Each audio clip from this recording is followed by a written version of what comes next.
ठीक है, तो वी आर स्टार्टिंग विद अक्टूबर नवंबर का पेपर 2021 पेपर 2 वेरिएंट। ठीक है, तो इसका हम जो है वो डेटा रिस्पॉन्स कर रहे हैं। पहले डेटा रिस्पॉन्स 45 मिनट्स का करना होता है, 5 से 7 मिनट जो है वो रीडिंग में लगाने होंगे और 30 मार्क की होती है, तो इसकी काफ़ी इंपॉर्टेंस है। ठीक है, तो केस स्टार्ट कर रहे हैं, सुनना बस, फोकस रखना, जितना ज़्यादा एनालाइज कर सकेंगे करेंगे। ये फैक्ट फाइल जो होती है ना, ये इसी से सवाल निकलते हैं 5-6 मार्क्स से। तो ये देखो फैक्ट फाइल इसने दी हुई है, air India fact file. Total revenue कितना है? टोटल रेवेन्यू क्या होता है, कोई बता सकता है? P times Q, price multiplied by quantity is revenue. Total revenue is not profit, अपने पास लिख लो कॉपी में। ये टोटल कॉस्ट, टोटल कॉस्ट क्या होती है? Total fix cost plus total variable cost. ठीक है, और जब मैं रेवेन्यू और कॉस्ट को माइनस करता हूं तो मेरे पास 3 तरह के आंसर आते हैं, याद है ये चीज? अगर मैं टोटल रेवेन्यू और टोटल कॉस्ट को माइनस करता हूं तो 3 तरह के आंसर आते हैं। अगर आंसर आ रहा है 0 तो फिर इसका मतलब क्या है? Break even. अगर आंसर आ रहा है नेगेटिव तो इसका मतलब क्या है? लॉस। अगर आंसर आ रहा है पॉजिटिव तो इसका मतलब क्या है? प्रॉफिट। क्योंकि लॉस में क्या होता है? Total cost is greater than total revenue. Profit में क्या होता है? Total revenue is greater than total cost. देखो ये सारी चीजें आपके दिमाग में एकदम से आनी चाहिए। ठीक है, अच्छा उसके बाद जो है वो इसने हमें नंबर ऑफ पैसेंजर्स कैरीड इन 2018 दिए में 16.4 मिलियन। सही है। फिर इसने मुझे जो है वो share of India international and national air travel in 2018 दिया हुआ है। तो 2018 में इनका शेयर कितना है? 2018 में इनका शेयर है 13%। और नंबर ऑफ पैसेंजर्स इसने मुझे 2017 में भी दिए हैं 14.8 मिलियन। अच्छा, share of international and national air travel in air travel market in 1994। Air India का जो 94 में शेयर था, एयर इंडिया का जो 94 में शेयर था वो 100% है। ये किस चीज की इंडिकेशन दे रहा है मुझे? जब एक बिजनेस का 100% शेयर होता है वो क्या होती है? मोनोपली है भाई, प्योर मोनोपली है, पूरी मार्केट का कंट्रोल लेके बैठी है। ठीक है, प्योर मोनोपली वाली आप यहाँ पर मिसाल दोगे। सही है। अच्छा, एक और बहुत इंपॉर्टेंट चीज यहाँ पर हम निकाल सकते हैं, जिसे हाईलाइट कर दी, मैं करना भूल गया था। अगर मैं इन दोनों को माइनस करूंगा तो मेरे पास क्या आएगा? आप देखो क्या आ रहा है। मैं अगर मैं 2.2 बिलियन को माइनस करता हूँ विद 2.9 बिलियन, तो 2.2 billion is my revenue, 2.9 billion is my cost. तो मेरे पास यहाँ पर आंसर नेगेटिव 0.7 बिलियन आएगा। तो ये नेगेटिव 0.7 बिलियन किस चीज को इंडिकेट कर रहा है? लॉस को इंडिकेट कर रहा है। क्लियर है? तो क्लियरली यहाँ पर मुझे नजर आ रहा है कि रेवेन्यू कम है, कॉस्ट ज्यादा है। ठीक है, अच्छा भाई आगे बढ़ते हैं। इसने मुझे दिया हुआ air India is owned by the Indian government. तो नेशनल एयरलाइन है, जिस तरह पाकिस्तान की पीआई है ना, तो इनकी एयर इंडिया है। The entry of new firms into the India's air travel market has reduced Air India's ability to set price. ये किस चीज की इंडिकेशन दे रहा है? देखो इसने एक बहुत इंपॉर्टेंट यहाँ पर वर्ड लिखा हुआ है, इनकी ability to set price reduce हो गई है। इसका मतलब ये पहले प्राइस सेट कर सकते थे। मतलब आप इस चीज को समझो जरा, ये इसी पॉइंट को ऐड कर रहा है 94 वाली बात को। इसकी एबिलिटी टू रिड्यूस प्राइस कम हुई है।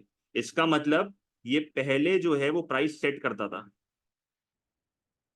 ये पहले जो है वो सेट करता था प्राइस। तो एबिलिटी टू सेट प्राइस इसके पास थी। जब आपके पास एबिलिटी टू सेट प्राइस होती है तो आप क्या होते हो?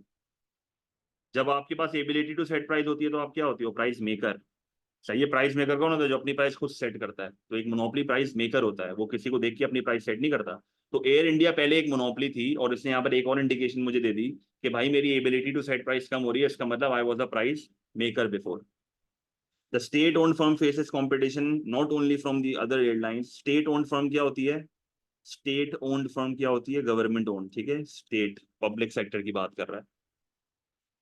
From other airlines but also from other forms of transport including train and ships. Train and ships क्या होती हैं? Train and ships are the substitutes of air travel, alternatives होते हैं। ठीक है, ये ऑल्टरनेटिव्स होते हैं एयर ट्रेवल के। In 2017 the Indian government tried unsuccessfully to sell Air India to the private sector. जब एक पब्लिक सेक्टर का इदारा जो कि गवर्नमेंट ओन करती है प्राइवेट सेक्टर को बिक जाता है तो उसको क्या बोलते हैं? Privatisation. A successful sale would have raised money. जाहिर सी बात है, जब आप एक पब्लिक सेक्टर इदारा प्राइवेट को बेचोगे तो प्राइवेट आपको पैसे देगा। फिर गवर्नमेंट ये पैसा कहाँ इस्तेमाल कर सकती है? एजुकेशन और हेल्थ केयर पे इस्तेमाल कर सकती है। तो आप इस पॉइंट को एनालाइज कर सकते हो, बड़ा आसान सा पॉइंट है, प्राइवेटाइजेशन का एडवांटेज है। सही है। फिर ऐसे लिखा हुआ है might have increase the airlines efficiency. भाई मुझे बताओ, अगर एक प्राइवेट सेक्टर के हाथ में इदारा चले जाता है तो एफिशिएंसी क्यों बढ़ती है? क्योंकि प्राइवेट सेक्टर का ऑब्जेक्टिव होता है प्रॉफिट। उस प्रॉफिट मोटिव के चक्रों में वो ज्यादा से ज्यादा मेहनत करता है, एफिशिएंसी ज्यादा से ज्यादा रखता है, ताकि उसकी वेस्टेज जो है वो कम से कम हो, ताकि उसकी कॉस्ट कम हो, और उस कॉस्ट कम होने की वजह से उसका जो है वो प्रॉफिट बढ़ जाए। क्लियर है चीज का मसला? फिर इसने आगे लिखा हुआ है it is predicted that the India will have the third largest airline industry by 2025. The growth in the industry may affect the current account position of the balance of payment. Current account क्या होता है भाई? Current account of the balance of payment जो है वो मुझे show करता है inflows and outflows of money जो कि एक कंट्री में आ रहे हैं और एक कंट्री में जा रहे हैं। करंट अकाउंट के चार कंपोनेंट्स होते हैं। कौन कौन से चार कंपोनेंट्स होते हैं बता सकता है कोई? करंट अकाउंट के कौन से चार कंपोनेंट्स होते हैं? पहला आपका होता है ट्रेड इन गुड्स, जिसमें आपकी आती है गुड्स एंड सर्विसेज, TIG। दूसरा आपका होता है ट्रेड इन सर्विसेज, TIS, जिसमें आपकी अगेन एक्सपोर्ट इंपोर्ट। जब इन दोनों को अपन मिलाते हैं तो इन दोनों को मिला के क्या बन जाता है? Balance of trade. फिर दो कंपोनेंट्स और होते हैं आपके। कौन कौन से दो कंपोनेंट्स और होते हैं? एक आपका होता है प्राइमरी इनकम। प्राइमरी इनकम में क्या क्या आता है बता सकता है कोई? प्राइमरी इनकम में क्या आता है? प्राइमरी इनकम में आपके डिविडेंड्स की मूवमेंट, प्रॉफिट की मूवमेंट, इंटरेस्ट की पेमेंट्स की मूवमेंट, रेंट। बिल्कुल। सेकेंडरी इनकम, सेकेंडरी इनकम में क्या आता है? सेकेंडरी इनकम में आपका क्या क्या आता है? एड्स हो गया, गिफ्ट्स हो गया, गवर्नमेंट टू गवर्नमेंट ट्रांजैक्शंस हो गए, रेमिटेंसेज हो गए। सही है, तो आपको ये सब एकदम से क्लिक करनी चाहिए चीजें, तभी आपको पूरा पूरा मैक्रो डिवाइस कराया जा रहा है, उसके बावजूद आपको याद नहीं होती चीजें। सही है, तो अभी तो फिलहाल सब बता रहे हैं, अच्छी बात है। अब आगे आगे सुनो जरा। इससे मुझे टेबल दी हुई है, the current account position of the balance of payment of selected countries in 2017। सही है, क्लियर है ये चीज?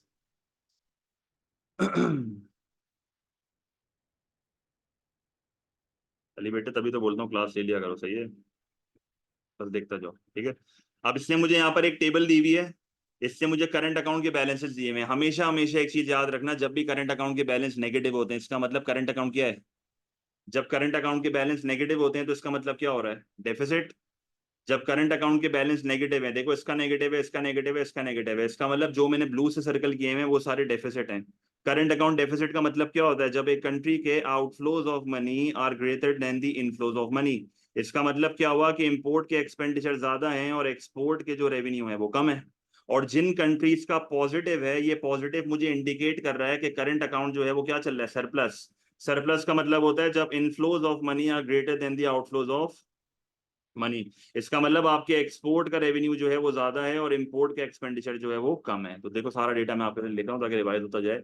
इसलिए मुझे परसेंटेजेस भी दी हुई हैं। सही, current account as a percent of GDP, मतलब जीडीपी का कितना परसेंट है करंट अकाउंट, तो इसलिए मुझे मल्टीपल यहाँ पर वैल्यूज दी हुई है, पॉजिटिव भी है नेगेटिव भी है। ठीक है, अब इसका सवाल अगर होगा तो हम उसको देख लेंगे। ये एक नॉर्मल एक्सपेक्टेड रिलेशन वाला क्वेश्चन मुझे नहीं लग रहा है। सही है, अगर आगे पूछता है तो हम इस टेबल पे वापस आएंगे फिर। ठीक है, a rise in both the number of routes flown and the quality of the passenger experience may increase the number of tourists visiting India. जाहिर सी बात है, जब आप नंबर ऑफ राउट्स बढ़ाओगे, क्वालिटी ऑफ पैसेंजर एक्सपीरियंस बढ़ाओगे, more people will travel, जिसकी वजह से टूरिज्म बढ़ेगा। A larger Indian airline industry is likely to increase the ease of movement of people of goods into and out of India. इससे कौन सी mobility affect होती है बता सकता है कोई? जब एक इकोनॉमी में एयरलाइन इंप्रूव हो जाती है, एयर ट्रैवल इंप्रूव हो जाता है, कौन सी मोबिलिटी इंप्रूव हो रही है यहाँ पे? यहाँ पर जोग्राफिकल मोबिलिटी इंप्रूव हो रही है, because people will be able to easily move. सही है, फर्म्स जो है वो इजिली एक्सपेंड कर पाएंगी, because they will be able to easily recruit workers from multiple areas. तो इससे जोग्राफिकल मोबिलिटी वर्कर की इंप्रूव होती है, ईज ऑफ मूवमेंट होगा, इधर से उधर आसानी से निकल जाएगा। ठीक है, this might attract more multinational companies and reduce the firms cost of production. भाई फर्म्स कॉस्ट ऑफ प्रोडक्शन क्यों कम हो रही है? क्योंकि जाहिर सी बात है आपका वर्कर आसानी से एक जगह से दूसरी जगह जा रहा है, जोग्राफिकल मोबिलिटी उसकी बढ़ रही है, तो आपकी जाहिर सी बात है जब एक बिजनेस के वर्कर्स की मोबिलिटी बढ़ती है ना तो उसकी कॉस्ट कम होती ही होती है, क्योंकि एफिशिएंसी बढ़ रही है। और मल्टीनेशनल क्यों अट्रैक्ट होंगी? क्योंकि जाहिर सी बात है वर्कर्स को हायर करना आसान हो जाएगा, जितना ज्यादा मोबाइल वर्कर होगा उतना ज्यादा फर्म्स अट्रैक्ट होंगी, देखेंगे कि यार ये वर्कर्स तो काम के हैं। ठीक है, तो सिर्फ ऑक्यूपेशनल मोबिलिटी काम की नहीं होती, ज्योग्राफिकल भी बहुत काम की होती है। India air travel market faces a number of challenges. अब मुझे इतने सारे चैलेंजेस बताएगा ये। India is the Asia's highest airline fuel tax. पूरे एशिया में सबसे ज्यादा फ्यूल टैक्स जो है वो इंडिया की एयरलाइंस पे लगाया हुआ है। मुझे बताओ फ्यूल टैक्स जो है वो डायरेक्ट टैक्स है कि इनडायरेक्ट टैक्स है? जो ये फ्यूल पे टैक्स लगा हुआ है, ये डायरेक्ट टैक्स है कि इनडायरेक्ट टैक्स है? ये इनडायरेक्ट टैक्स है, क्योंकि ये गुड्स एंड सर्विसेज पे लगा हुआ है। ठीक है, तो ये इनडायरेक्ट टैक्स है, तो आपको ये भी पेपर में जो है वो आइडेंटिफाई करना आना चाहिए। जो टैक्स गुड्स पे लगता है या सर्विसेज पे लगता है वो इनडायरेक्ट होता है। Some economists suggest that this should be increased further to increase the tax revenue and to reduce the market failure. भाई एक बात तो क्लियर है कि जब आप टैक्स बढ़ाओगे तो जाहिर सी बात है टैक्स रेवेन्यू तो बढ़ना है, ये तो बड़ी ऑब्वियस सी बात है। मार्केट फेलियर कैसे कम हो रहा है यहाँ पे? मार्केट फेलियर कैसे कम हो रहा है? ये मैं एयरलाइन की फ्यूल पे टैक्स बढ़ा रहा हूँ तो मार्केट फेलियर कैसे कम हो रहा है? मार्केट फेलियर हो क्या रहा है वैसे? तो पहले मुझे ये बताओ ना, what is the market failure है? एयर ट्रेवल से ऐसा क्या मसला हो रहा है? पोल्यूशन होता है ना, एयर ट्रेवल से पोल्यूशन होता है, एयर पोल्यूशन, नॉइस पोल्यूशन। तो जब आप टैक्स बढ़ाओगे तो टैक्स के बढ़ाने से एयर ट्रेवल महंगा हो जाएगा, एयर ट्रेवल महंगा हो जाएगा तो कंजम्पशन कम होगी, कंजम्पशन कम होगी तो पोल्यूशन कम हो जाएगा। तो आपने इस तरीके से इसको समझाना है। क्लियर है ये चीज? The airlines other cost are rising but it is difficult for them to raise prices. अब उनकी प्राइस कॉस्ट बढ़ रही है फिर भी वो प्राइसेस नहीं बढ़ा पा रहे। This is because India's air passengers are among the most price sensitive. Price sensitive का मतलब क्या होता है? प्राइस सेंसिटिव का मतलब क्या होता है? क्या डिमांड है इनकी? प्राइस सेंसिटिव का मतलब क्या होता है? इलास्टिक डिमांड है इनकी, क्योंकि अगर ये हल्की सी भी प्राइस बढ़ाएंगे इनकी क्वांटिटी बहुत ज्यादा से गिर जाएगी। क्लियर है? तो तभी ये लोग कॉस्ट के बढ़ने से प्राइस नहीं बढ़ा पा रहे, फंसे में थोड़ा।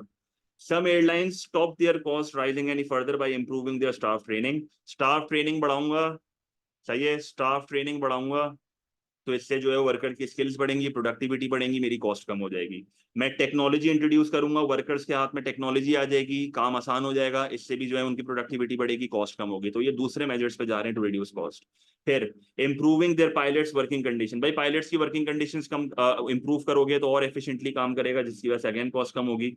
The airlines ability to hire pilots. कह रहा है कि ये जो एयरलाइन जो है वो पायलट जो हायर करती है वो इन्फ्लुएंस होता है मल्टीपल चीजों से। सही है? किन किन चीजों से इन्फ्लुएंस होता है? पहली चीज द क्वालिटी ऑफ एजुकेशन, और दूसरी चीज जॉब अपॉर्चुनिटीज। भाई ये लोग पायलट्स को हायर कर सकते हैं या नहीं कर सकते, ये डिपेंड करता है कि दूसरी जॉब अपॉर्चुनिटीज क्या है। क्योंकि अगर दूसरी जॉब अपॉर्चुनिटीज ज्यादा होंगी तो पायलट हायर करना मुश्किल हो जाएगा, क्योंकि उसके बाद मल्टीपल ऑप्शंस होंगे। क्वालिटी ऑफ एजुकेशन भी एक बहुत बड़ा फैक्टर है। अगर इकोनॉमी की क्वालिटी ऑफ एजुकेशन अच्छी नहीं है तो आपको स्किल्ड लेबर नहीं मिलेगा, इससे आपकी एबिलिटी टू हायर पायलट जो है वो कम हो जाएगी। इसका मतलब हायर करते हुए भी कुछ मसले होते हैं, और ये यहाँ पर कह रहा है कि एजुकेशन और अदर जॉब अपॉर्चुनिटीज के ऊपर डिपेंडेंट है ये। सही है? अब इसने मेरे को क्वेश्चंस दिए, मैं अब क्वेश्चंस पे आते हैं, जरा देखना गौर से। पहला सवाल, part A, calculate in dollars air India loss in 2018। तो हमने लॉस निकाल लिया था। लॉस क्या आ रहा था?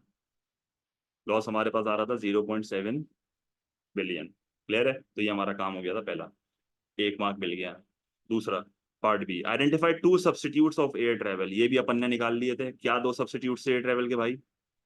अपना था ट्रेन एंड शिप्स। ये दो अपने सब्स्टिट्यूट्स है, ट्रेन एंड शिप्स। ठीक है? तो ये भी बड़ा आसान था। सही है? ट्रेन एंड शिप्स केस के अंदर दिया हुआ आता है, बेटर फोकस कर रहा। सही है? अच्छा, part C, explain one characteristic that suggest that Air India was a monopoly in 1994। दो चीजें उसने मुझे बताई हुई थी। पहला, इसका 100% मार्केट शेयर था, इसका मतलब वो एक प्योर मोनोपोली है। देखो सिर्फ ये नहीं लिख देना 100% मार्केट शेयर, एक्सप्लेन बोला है, 4 मार्क का सवाल है। आप बोलो 100% market share, it was a pure monopoly, ये पहला पॉइंट है। दूसरा point, it had the ability to set price. It had, 94 में इनके पास एबिलिटी थी टू सेट प्राइस, तो दे वर प्राइस मेकर। तो सही है, पॉइंट अगर उठा रहे हो तो फर्दर समझाओ, ये नहीं लिख देना 100। ये 2 मार्क का सवाल है। अच्छा, एक्सप्लेन वन बोला है, सॉरी, एक्सप्लेन वन बोला है तो 2 मार्क का सवाल है, तो कोई एक बताना है, कोई एक बताना है। तो यहाँ पर आपको एक बता दो, और किस तरह समझाओगे? नहीं नहीं, 2 मार्क के सवाल में क्यों डिफाइन करेगा भाई? आप सिंपली उसको बता दो 100% मार्केट शेयर है तो प्योर मोनोपोली है। अगर ये नहीं लिख रहे तो फिर आप ये लिख दो, it had the ability to set price, जिसकी वजह से वो प्राइस मेकर था। तो दोनों में से कोई एक पॉइंट लिखो। ये 2 मार्क का सवाल है, मैंने गलत देख लिया। अच्छा, पार्ट डी। पार्ट डी में जो है हमारे को क्या कह रहा है? एक्सप्लेन 2 रीजंस व्हाई गवर्नमेंट में प्राइवेटाइज एन इंडस्ट्री। खुद उसने केस में बताया हुआ है। उसने खुद केस में बताया हुआ है कि भाई 2 वजह बता दो आप एक इंडस्ट्री को प्राइवेटाइज कर रहे हो। पहली चीज, टू रेज फंड्स। आप जब एक इंडस्ट्री को प्राइवेटाइज करोगे तो पैसा रेज होगा, यही पैसा एजुकेशन और हेल्थ केयर पे स्पेंड करोगे। दूसरा, private firms are more efficient. Efficient है, स्किल्स, प्रॉफिट मोटिव है, वेस्टेज कम करेंगे, कॉस्ट कम करेंगे, इसकी वजह से कंज्यूमर को फायदा होता है, क्योंकि कंज्यूमर को लो प्राइजेस मिलेंगी। और क्या लिख सकते हैं?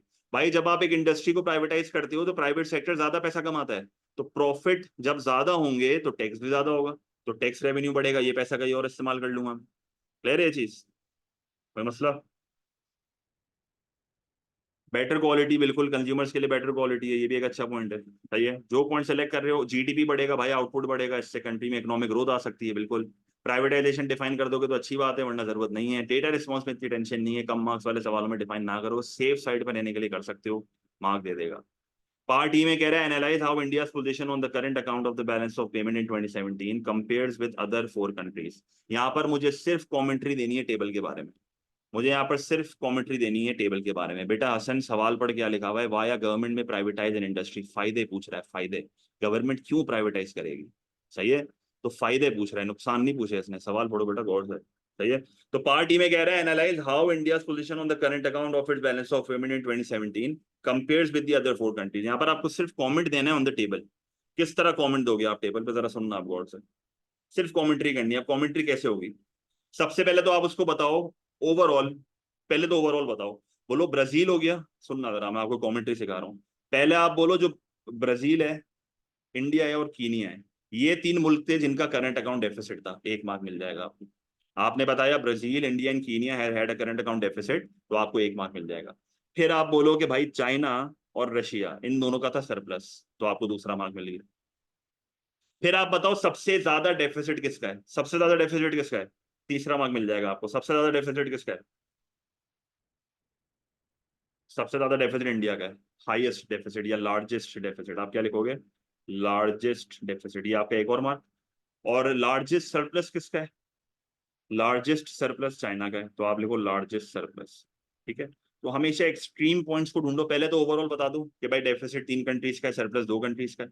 सही है। लार्जेस्ट सरप्लस की बात की जा रही है। सही है। लार्जेस्ट डेफिसिट तो बेटे इंडिया का है ना। जितना कम, जितना ज्यादा नेगेटिव होगा उतना ज्यादा डेफिसिट है, और जितना ज्यादा पॉजिटिव होगा उतना ज्यादा सरप्लस है। तो देखो देखो जरा टेबल गौर से। तो पहले आपने बताया 3 कंट्रीज का डेफिसिट, 2 कंट्रीज का सरप्लस, 2 मार्क। फिर आपने बताया लार्जेस्ट सरप्लस चाइना का है, लार्जेस्ट डेफिसिट इंडिया का है, 2 मार्क और रह गए, तो 4 मार्क आपके यहाँ पर फिक्स हो गए। क्लियर है ये चीज? तो इसका मैं आंसर भी अभी आपको दिखाऊंगा। पार्ट एफ में क्या कह रहा है सुनना जरा। इतनी सी बात पे 4 मार्क, बिल्कुल भाई। एक्सेप्शन वगैरह है ही नहीं ना, ये एक्सपेक्टेड रिलेशन वाला क्वेश्चन ही नहीं है भाई। एक्सपेक्टेड रिलेशन वाला क्वेश्चन इससे सवाल में पूछा हुआ है कि क्या रिलेशन होगा क्या नहीं होगा, वो कुछ भी नहीं है ऐसा। सिर्फ मुझे खाली कमेंट्री देनी है टेबल पे। पार्ट एफ में ये कह रहा है analyse how a successful airline can promote economic growth. भाई एक सक्सेसफुल एयरलाइन इकोनॉमिक ग्रोथ कैसे प्रमोट करेगी?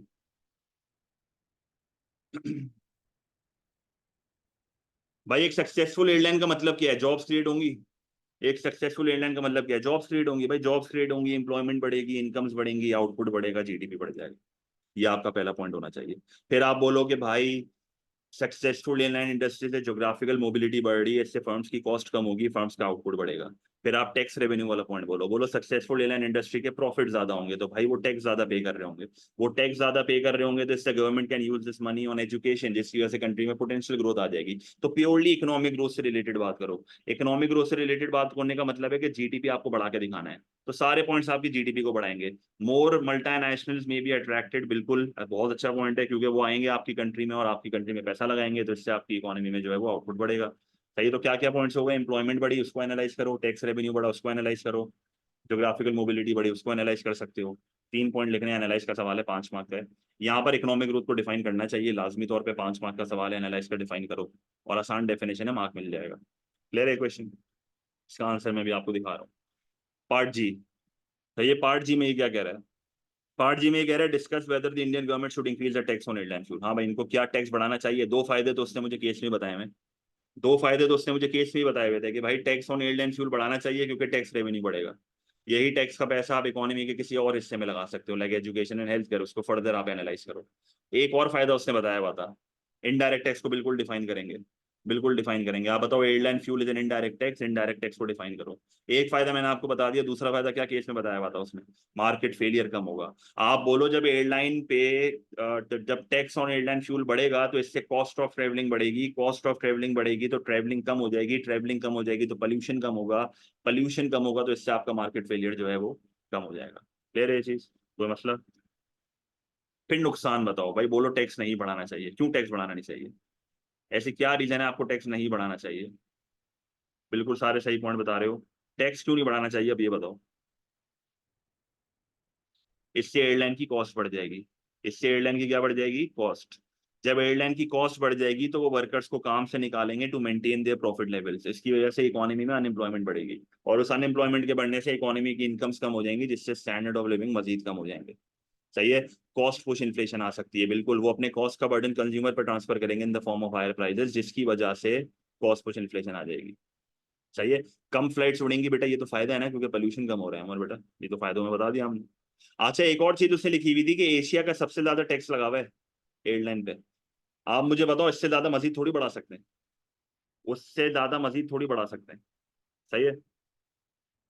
तो आप बोलो कि इतना ज्यादा टैक्स नहीं बढ़ा सकते, और बढ़ा दिया तो मसला हो जाएगा।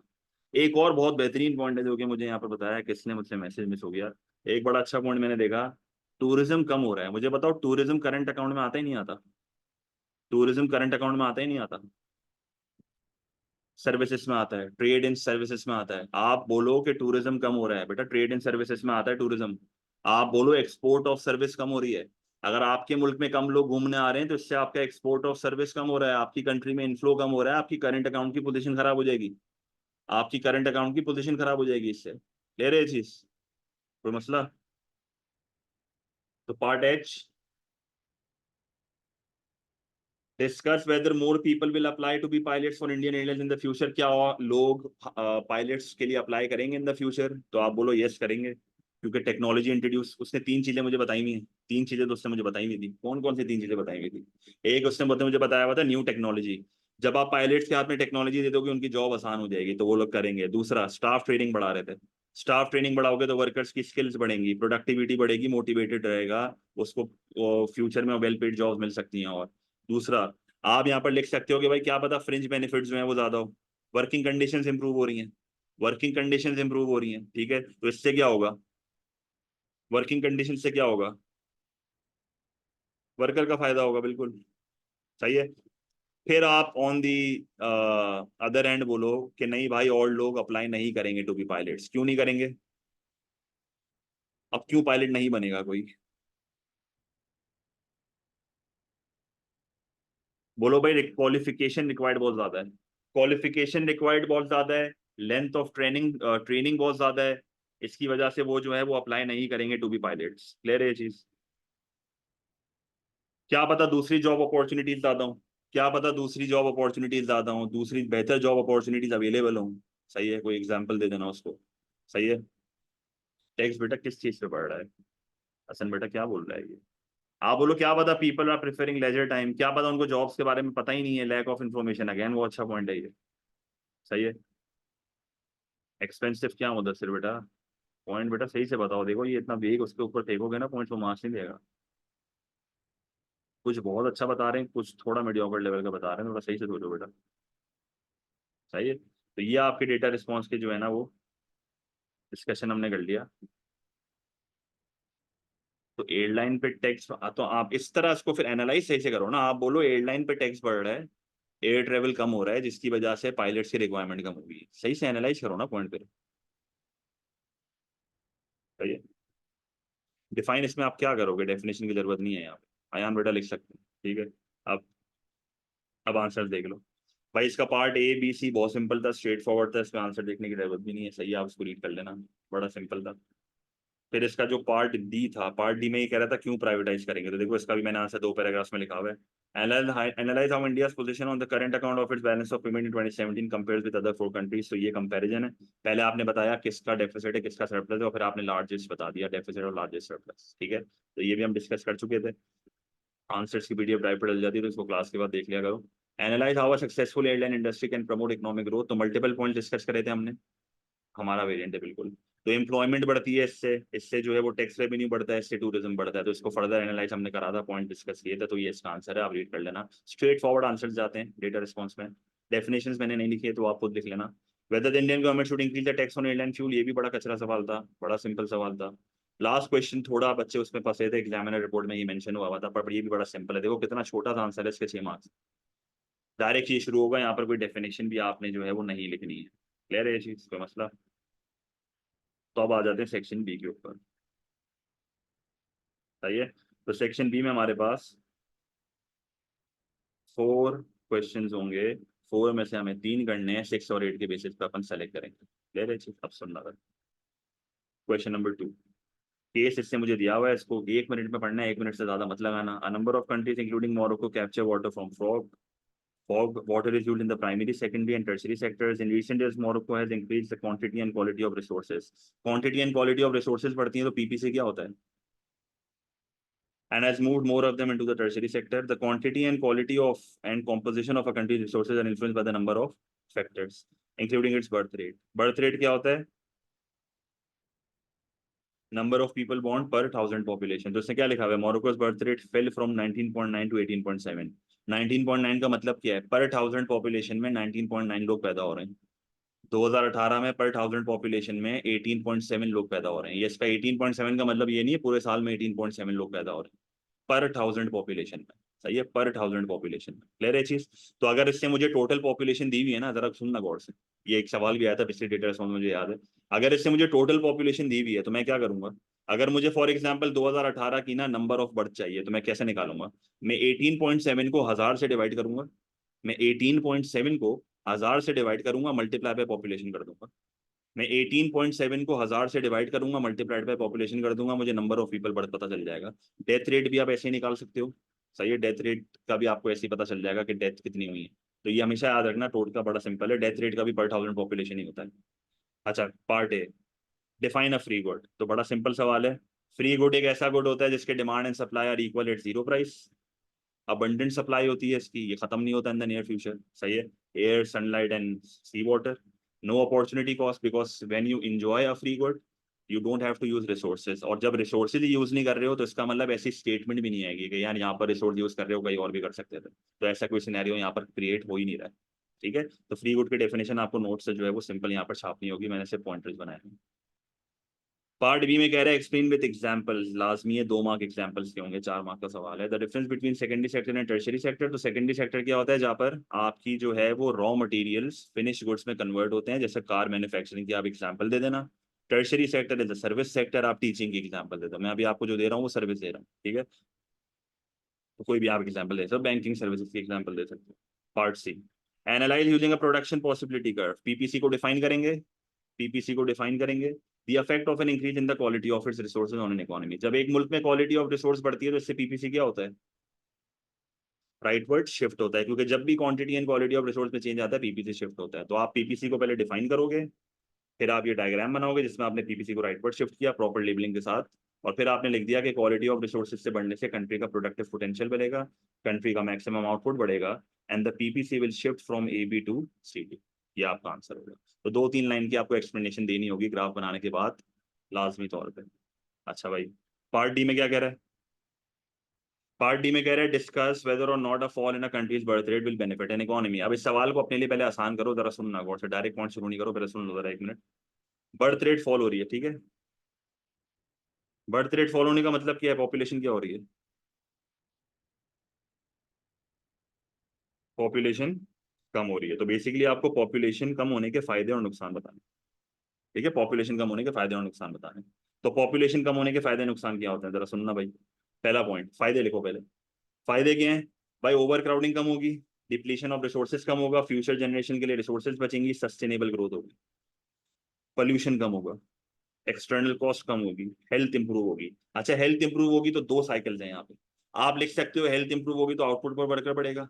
आप लिख सकते हो हेल्थ इंप्रूव होगी तो हेल्थ केयर का खर्चा कम होगा, you can divert this money towards education. सही है। फिर आप ये भी लिख सकते हो डिपेंडेंसी रेशियोज कम होंगे, टैक्स पेयर्स पे बर्डन कम होगा। क्लियर है ये चीज? अच्छा, फिर आप बोलोगे not benefit, why? Because economy में स्पेंडिंग कम हो रही है, इकोनॉमी में गवर्नमेंट का टैक्स रेवेन्यू कम होगा, इकोनॉमी में गवर्नमेंट के डेट्स बढ़ सकते हैं। क्यों डेट्स बढ़ सकते हैं? क्योंकि जाहिर सी बात है, गवर्नमेंट का टैक्स रेवेन्यू कम है, बजट डेफिसिट होगा, तो नेशनल डेट्स बढ़ जाएंगे, बोरोइंग करनी पड़ती है। आप लिखो पॉपुलेशन कम हो रही है, इसका मतलब क्या हुआ? एजिंग पॉपुलेशन है, बुढ़ी आवाम हो रही है, क्योंकि यंग पॉपुलेशन तो नहीं है इतनी। तो मोबिलिटी ऑफ वर्कर्स कम होगी, आउटपुट कम होगा, क्योंकि एजेड पॉपुलेशन ना जोग्राफिकली मोबाइल है ना ऑक्यूपेशनली मोबाइल है। श्रिंकिंग लेबर फोर्स, बिल्कुल बेटे आतिफ, जब आपकी इकोनॉमी में पॉपुलेशन कम होती है ना तो गवर्नमेंट इंफ्रास्ट्रक्चर पे ज्यादा स्पेंड करती है, रोड्स एंड ब्रिजेस पे, बिजनेस एक्टिविटी पे। अगर ये सब नहीं होता ना तो गवर्नमेंट को एजुकेशन हेल्थ केयर पे स्पेंड करना पड़ता है। तो ये एक फायदा है, नुकसान नहीं है। सही है, हेल्थ केयर पे बर्डन बेटा कम होगा, बढ़ेगा नहीं। हाँ, अगर आप ये लिख दो, ये अगर आप कह रहे हो उम्र के भाई एजिंग पॉपुलेशन ज्यादा है तो इससे हेल्थ केयर पे बर्डन बढ़ेगा, तो ये आप लिख सकते हो। तो चेन अगर सही से समझाओगे तो मार्क्स मिलेंगे। और एक अच्छा पॉइंट है जो कि सब कह रहे हैं कि लेबर फोर्स कम होगी, प्रोडक्टिव पोटेंशियल कम होगा, पीपीसी लेफ्ट पर शिफ्ट हो जाएगा। ठीक है, पीपीसी पर इफेक्ट आएगा ना, बिल्कुल क्लियर है। टूरिज्म फॉल होगा, कैसे टूरिज्म फॉल होगा बेटा यान? क्या हो गया दादा, कैरियर है क्या बोल रहा है ये? दे रहे हैं यहाँ तक? अच्छा, ये देखो जरा क्वेश्चन नंबर 3। पीपीसी बना सकते हैं रीवा बेटा, अगर नहीं बनाना तो नहीं बना, मसला नहीं है, बना लो तो अच्छी बात है, एक पीपीसी बना तो बहुत है। लेफ्ट फर्स्ट शिफ्ट करके देखो।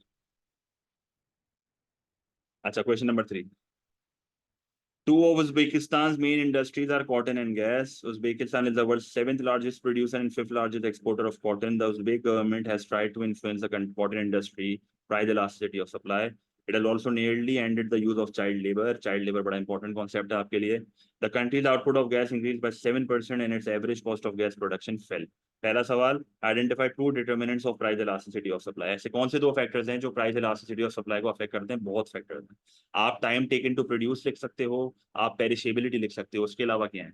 उसके अलावा स्टोरेज कैपेसिटी एक बहुत अच्छा पॉइंट है, बिल्कुल स्टोरेज कैपेसिटी एक बहुत अच्छा पॉइंट है। और क्या पॉइंट्स होते हैं? टाइम टेकन टू प्रोड्यूस भी एक बहुत अच्छा फैक्टर जो मैंने लिखा हुआ है, बल्कि ये क्या हो गया तो हाँ अच्छा, स्टोरेज कैपेसिटी, पेरिशेबिलिटी मैंने लिखा हुआ है, और कॉस्ट ऑफ ऑल्टरिंग प्रोडक्शन बड़ा अच्छा पॉइंट है ये, कॉस्ट ऑफ ऑल्टरिंग प्रोडक्शन ये, और मोबिलिटी ऑफ रिसोर्सेज, बिल्कुल ये भी एक अच्छा पॉइंट है। स्पेयर कैपेसिटी एक अच्छा पॉइंट है। हमारी सप्लाई चेन कैसी है, ये भी एक बहुत अच्छा पॉइंट है। सही है। तो देखो काफी पॉइंट्स बता दिए आप लोग ने, थोड़ा और पढ़ना शुरू कर दिया लग रहा है।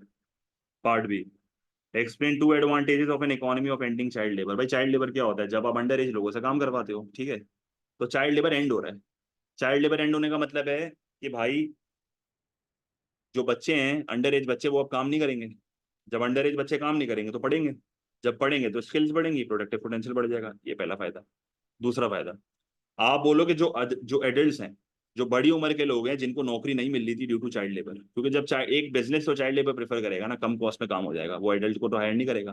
तो इससे एडल्ट्स के लिए जॉब अपॉर्चुनिटीज बढ़ेंगी, जिसकी वजह से इकोनॉमी में इनकम्स बढ़ेंगी, एग्रीगेट डिमांड बढ़ जाएगा। फिर एक और अच्छा पॉइंट लिख सकते हो कि it will reverse an international ban. Countries आप पे सैंक्शंस लगाती है अगर आप चाइल्ड लेबर यूज करते हो। अगर आपसे सैंक्शंस हट जाएंगे तो आपकी एक ट्रेड बढ़ जाएगी, आपका एक्सपोर्ट बढ़ जाएगा, which will lead to a trade surplus.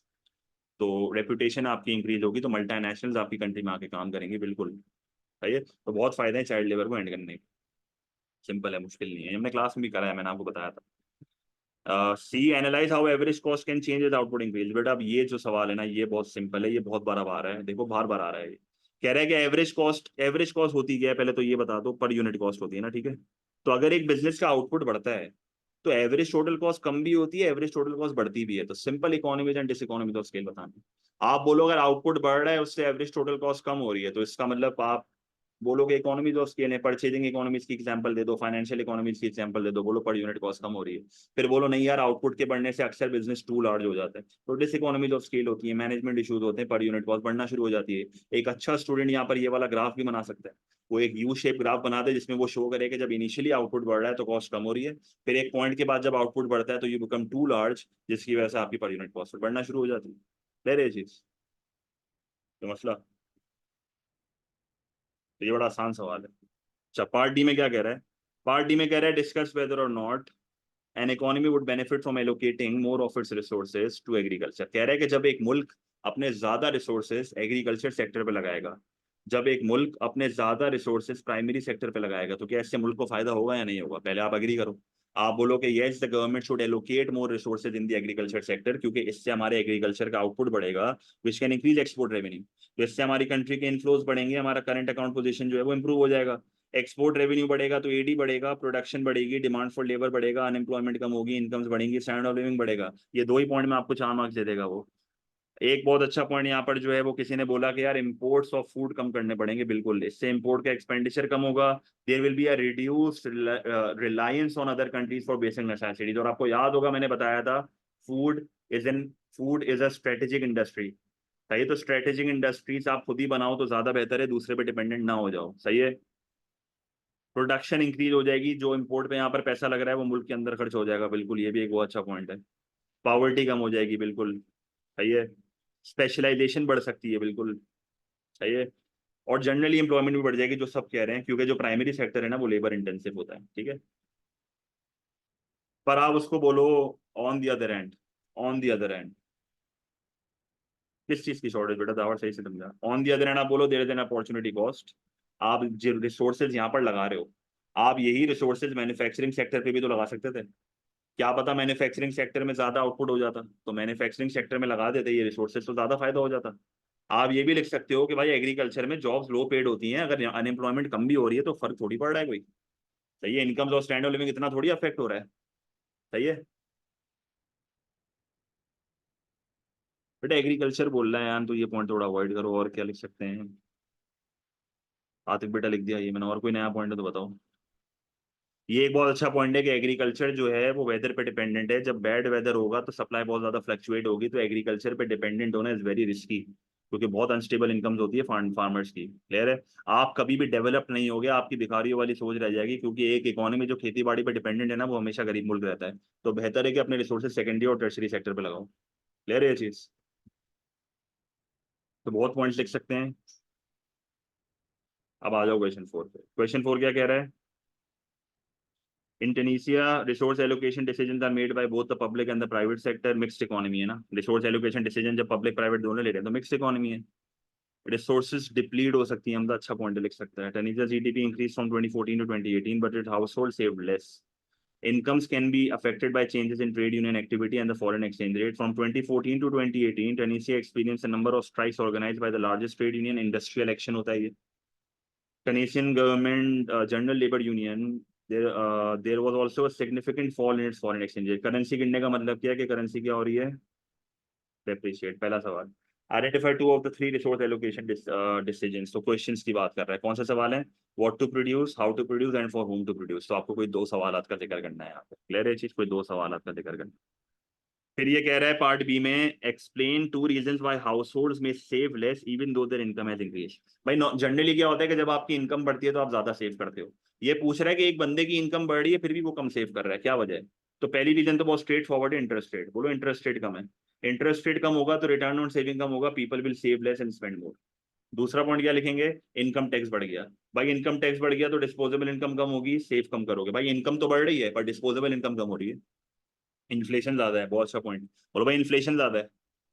Inflation ज्यादा है, इससे भी जो है वो इकोनॉमी में प्राइस लेवल बढ़ता है, जिसकी वजह से लोगों को मजबूरी में जो है वो स्पेंड करना पड़ेगा, सेव नहीं कर पाएंगे। इनडायरेक्ट टैक्स ज्यादा है, ये भी लिख सकते हैं बिल्कुल। इनडायरेक्ट टैक्स ज्यादा है, ये भी लिख सकते हैं। सही है।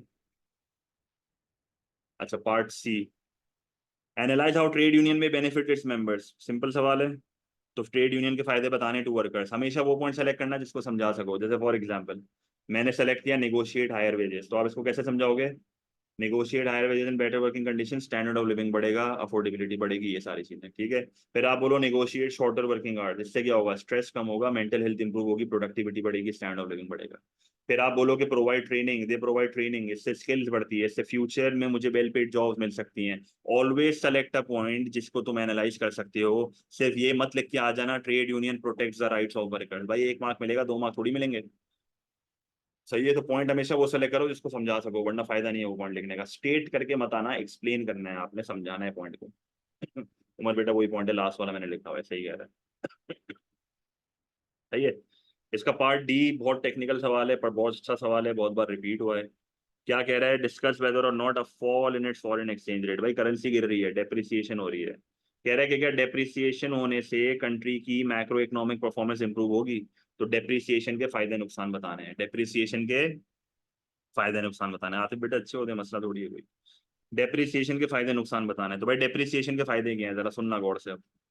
बोलो fall in the exchange rate का मतलब है करेंसी डेप्रिशिएट हो रही है। ठीक है, करेंसी डेप्रिशिएट होती है तो एक्सपोर्ट की प्राइसेस कम होती हैं, इंपोर्ट की प्राइसेस बढ़ती हैं। इससे एक्सपोर्ट का रेवेन्यू बढ़ेगा, इंपोर्ट का एक्सपेंडिचर कम होगा, बैलेंस ऑफ ट्रेड सरप्लस हो जाएगा, एग्रीगेट डिमांड बढ़ जाएगी। जैसे ही एग्रीगेट डिमांड बढ़ेगी, प्रोडक्शन बढ़ेगी, डिमांड फॉर लेबर बढ़ेगा, अनएम्प्लॉयमेंट कम होगा, इनकम्स बढ़ेंगी, स्टैंडर्ड ऑफ लिविंग बढ़ेगा। यह आपका 4 मार्क का पार्ट हो गया। बड़ा सिंपल रखो अपने लिए, चीज आसान करो अपने लिए। एडी जिधर तुमने पकड़ लिया ना वहां पर तुम उस लंबी चेन बनाओ, 2 मार्क दे देगा फ्री के। It might not improve. By depreciation से दो मसले होते हैं, याद है? ये तो बड़ी बहुत बार करा चुका हूँ, रिवीजन में भी करा चुका हूँ। डिमांड पुल इन्फ्लेशन आती है एक तो क्योंकि एक्सपोर्ट बढ़ जाते हैं, एडी बढ़ जाता है। और कॉस्ट पुश इन्फ्लेशन आती है क्योंकि इंपोर्टेड रॉ मटेरियल महंगा पड़ता है, तो इंपोर्टेड इन्फ्लेशन हो रही है यहाँ पे। कौन सी इन्फ्लेशन हो रही है? इंपोर्टेड इन्फ्लेशन हो रही है, क्योंकि इंपोर्ट महंगा हो रहा है।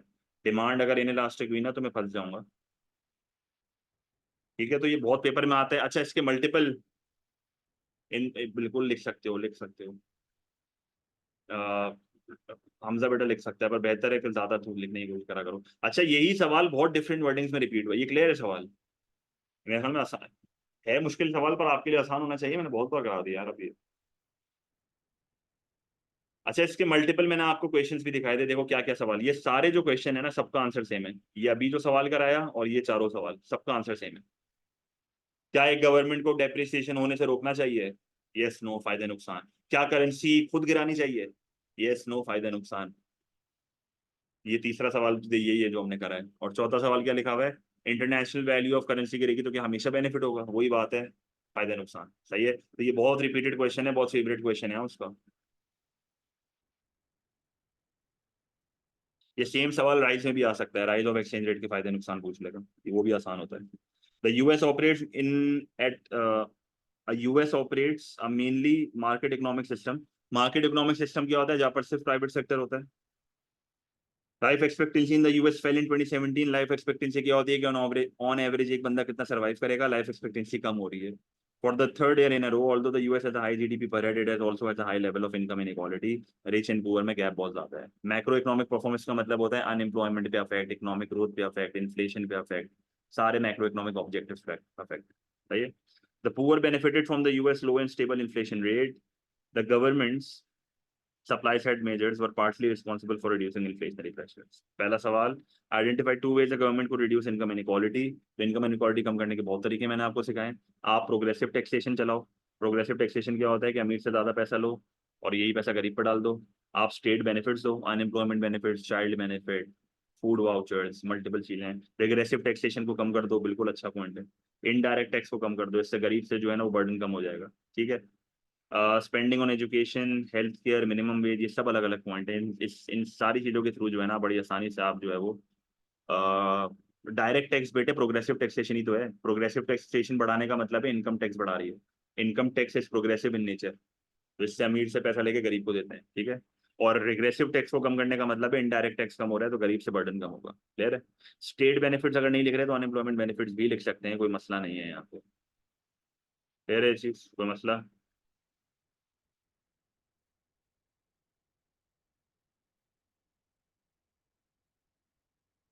सही है।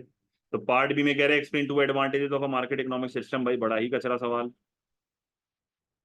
दो फायदे बताने प्राइवेट सेक्टर के, तो देखो बहुत पॉइंट्स लिखे हुए हैं। कंपटीशन बढ़ेगा, चॉइसेस बढ़ेंगी। सही, मैंने माइक्रो रिवीजन से ही निकाला है, देखो हमने डिस्कस करा हुआ है। एनकरेजेस इनोवेशन, चॉइसेस बढ़ेंगी, क्वालिटी बढ़ेगी, स्टैंडर्ड ऑफ लिविंग बढ़ेगा। कंज्यूमर पावर ज्यादा होती है, बेनिफिट मैक्सिमाइज होता है उनका। कंपटीशन ज्यादा होगा, चॉइसेस होंगी, एफिशिएंसी होगी, कॉस्ट कम होगी, प्राइसेस कम होंगी, अफोर्डेबिलिटी बढ़ेगी, टोटल एक्सपेंडिचर कम होगा। टीई का मतलब यहाँ पर क्या है? Total expenditure. Standard of living बढ़ेगा। बहुत पॉइंट्स हैं इसमें, चार में से चार बेटा आने चाहिए, बड़ा कचरा सवाल है। एनालाइज वाई लाइफ एक्सपेक्टेंसी में डिक्रीज। भाई लाइफ एक्सपेक्टेंसी क्यों कम होगी एक कंट्री की? लाइफ एक्सपेक्टेंसी क्यों कम होगी? प्लैंड इकोनॉमी दावर नहीं देता पेपर में, वो मिक्स इकोनॉमी आएगा डायरेक्ट। लाइफ एक्सपेक्टेंसी कैसे कम होगी? इनकम्स कम हो रही हैं। कैसे एनालाइज करोगे? इनकम्स कम हो रही हैं, हेल्थ केयर अफोर्ड नहीं कर पा रहे जिसकी वजह से जो है वो मेडिकेशन प्रॉपर नहीं मिल रही है जिसकी वजह से जो है वो आपकी लाइफ एक्सपेक्टेंसी कम हो रही है। ठीक है। तो incomes fall, affordability fall, basic necessities afford नहीं कर पा रहे, स्टैंड ऑफ लिविंग कम हो जाएगा। Reduction in health care, limited access to medication, health कम होगी, स्टैंड ऑफ लिविंग कम। पुअर न्यूट्रिशन, खाना सही नहीं मिल रहा, low quality food. Reduction in education, लोगों को अवेयरनेस नहीं है, लोग हेल्दी लाइफ नहीं जी रहे, सुट्टे मार रहे हैं, जंक फूड खा रहे हैं, लेस एक्सरसाइज कर रहे हैं। ये सारी चीजें मैं भी करता हूँ वैसे, तो हम नहीं कर रहे ये। ठीक है। पॉट पी रहे हैं। सही है। तो ये सारी चीजें हैं। फिर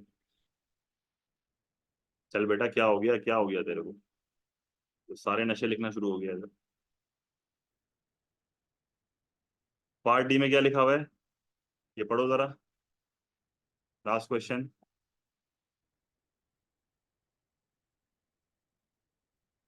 डिस्कस वेदर और not supply side policy measures can reduce inflation. ये भी हमने मैक्रो रिवीजन में डिस्कस कर लिया कि how supply side policies reduce inflation.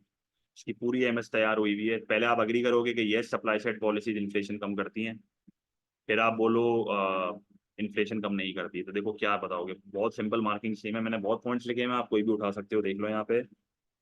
Supply side policy को आपने डिफाइन करा, इन्फ्लेशन आपने डिफाइन करा। ठीक है, 8 मार्क का सवाल है। आपने जो एडवांटेज डिसएडवांटेज नहीं बताने, देखो पॉलिसी का एडवांटेज पॉलिसी इटसेल्फ है, पॉलिसी समझाओगे वो पॉलिसी का एडवांटेज है। हाँ, डिसएडवांटेज बताओगे। आप एजुकेशन एंड ट्रेनिंग से स्किल्स बढ़ाओगे, प्रोडक्टिविटी बढ़ाओगे, कॉस्ट कम होगी, एग्रीगेट सप्लाई बढ़ेगी, प्राइस लेवल कम हो जाएगी, इन्फ्लेशन कंट्रोल हो गई।